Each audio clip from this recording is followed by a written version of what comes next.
greet our friends everywhere with Chapter 15 of Ninepence in Her Pocket, the story of Gladys Aylward. This is another in the series, Stories of Great Christians, and comes to you from the radio studios of the Moody Bible Institute in Chicago.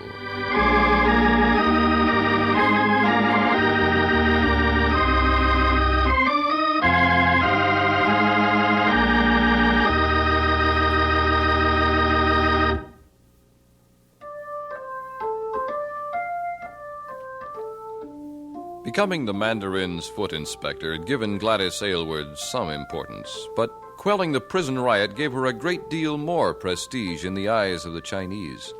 Her Christian testimony had gained much face. And as her influence grew, so did the work of the gospel.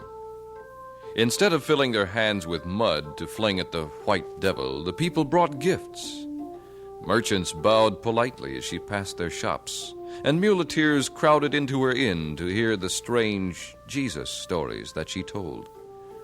Small groups of new Christians were springing up throughout the district, and yet the more that was done, the more there seemed to be to do. The prison, for example. Something had to be done about the misery of the prisoners. There now. This loom must weigh a ton. What is all this noise? Honorable pardon, I waiter. You are most welcome. Thank you, Governor. Are you well? I am well. But what is this you have brought? A loom. It is for the prisoners to weave cloth. There's another outside. 2 looms. Won't they be pleased? It is not our purpose to please the prisoners. You are a wise governor. Not every official would understand the wisdom in giving the prisoners work like this to do. We are indeed fortunate to have you in our province. Where did these looms come from? They were given to me, Governor. And since you and I had already discussed the problem of the prisoners having only rags to wear and nothing to do, I accepted these humble gifts for you. I hope I have pleased you. We have never given criminals work before. I know. That's why your kindness to them comes from such sound judgment. Other prisons may have terrible riots, but this prison will become a model of discipline and order. It will bring much honor to our province. We have no money for yarn. Some of your friends have counted it a privilege to give yarn. Quite so? And we have a miller's wheel for the men to grind grain. They can make a few cash for food. No more hunger, no more riots. It will be a great honor to the whole district to have such a well-run prison. You have all this with you? Yes, just waiting for you to give directions as to how to proceed. There is no precedent for this. We have never done anything like this before. It is not custom to give anything to prisoners. But sometimes it is good to change the old ways. Confucius changed the old ways when he brought his new ideas to the people of China. Sometimes a change is very good. You will take the looms and miller's wheel into the prisoners. Tell them what they are to do. I am pleased to obey you. Will someone help me with the equipment? I shall have the men assembled in the courtyard and the looms and wheel placed beside you.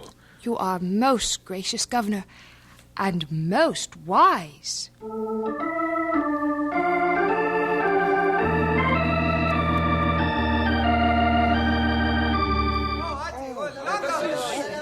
And when you get enough cloth made, I will show you how to make jackets and trousers that will be warm.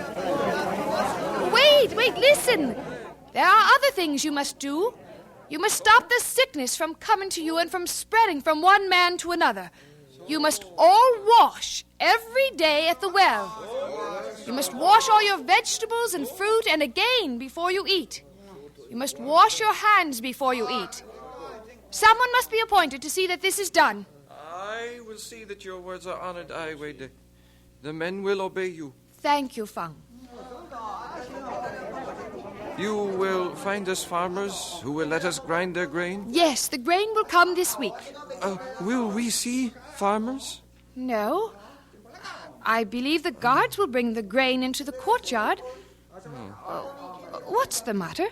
We have not seen another face but yours in our years here. We thought perhaps we would see a farmer. I'm sorry. But if you will tell the prisoners to sit down, I'll tell them a story before I go.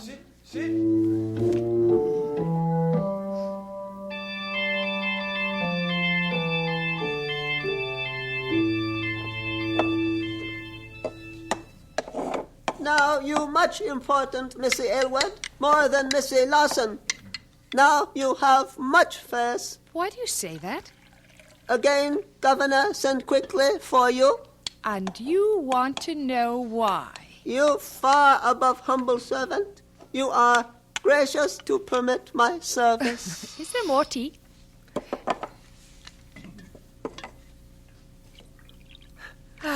Thank you, young. Governor send for you to fix trouble? Oh, there wasn't any trouble, young. No trouble. It true. I wait a very esteemed person. Too often, great politeness means I want something. Oh, you know many Chinese proverbs. You've taught me most of them, young. And since you're bursting to know why the governor sent for me today, it is because he has a friend visiting young Chung. Governor have visitor? And the friend is a Christian. And the governor offered to have him preach at the inn for me. So he to come here? He is. And so, please God, are the convicts. Convicts? They come out of prison to Yangchang? They come into city? They are coming to our inn. Convicts come here? Oh, my Missy Aylward, it most unfortunate, not permitted. They much wild men, murderers. They must not come out of prison. Young, the governor has given permission for the men to come to hear his friend preach at the inn. They'll be chained, young. It not good. They soon break away. They have given me their word they will not try to run away. Oh, think of it, young. Some of those men have not seen sky or fields or rivers for years and years. They only want get out, so they escape. Young, there's only one man I'm worried about. One man who may try to run away. Yes? And young, it's you.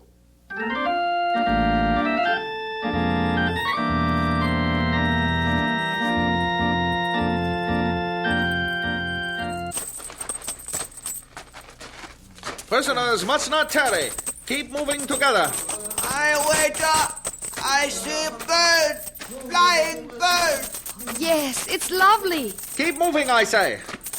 Oh, let them stop for a minute, please. If they could just stop to look at everything, they'd go on much faster. Please let them look. Smell the air. I have no orders for looking. I will take the responsibility. Halt! I never thought I'd see mountains again. Oh, and the river. And grass. Prisoners may rest. We will resume walking shortly. Thank you. The men will never forget these moments. I'm going to sit by the river. Will you signal me when we're ready to begin walking again? Yes.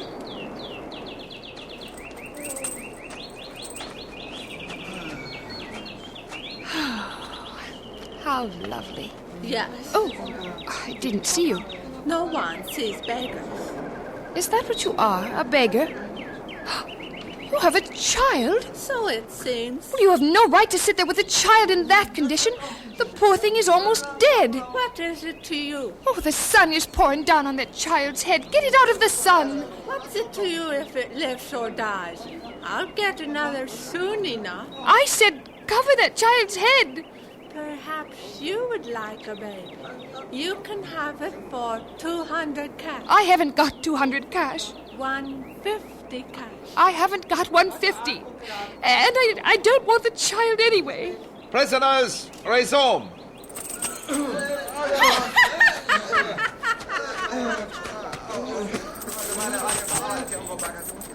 I'm going to see the mandarin. I won't be going to the inn. You go ahead with the men.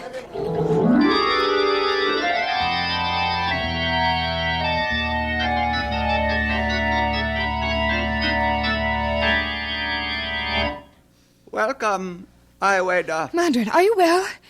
Yes, I am well. Yes, I am well. Have you eaten your food? Yes, I have eaten my food. Have you eaten your food? Oh, yes, Mandarin, I've eaten my food, but I have to ask you, what do you do with people who sell children? I do not understand. A few streets from here by the river, a woman tried to sell me a child for 200 cash. What do you do about that? You do not do anything. But it's wrong. It's cruel. Oh, you should have seen the child. If the woman really belongs to a band of child dealers, it is best to leave them alone. If anything is done to stop them, they commit horrible crimes. It is best that you forget what has happened. Forget? About Aylward and the child dealers, the law says the virtuous one is to put her head in the air and pass on the other side of the road. You will not repeat my law to you. Go.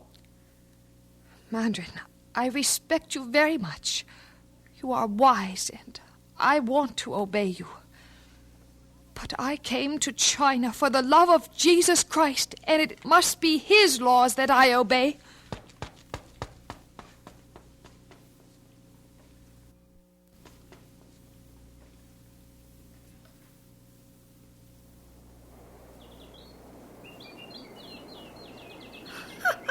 So you returned. And you are still here.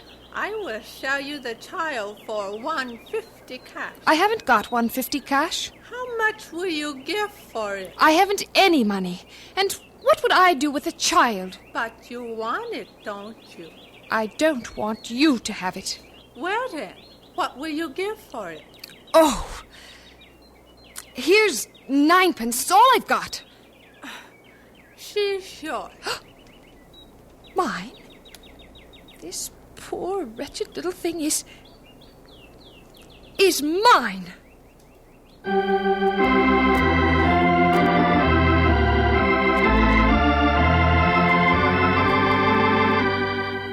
And so we conclude Chapter 15 of 9p in Her Pocket, the story of Gladys Aylward. This is another in the series, Stories of Great Christians, and comes to you from the radio studios of the Moody Bible Institute in Chicago.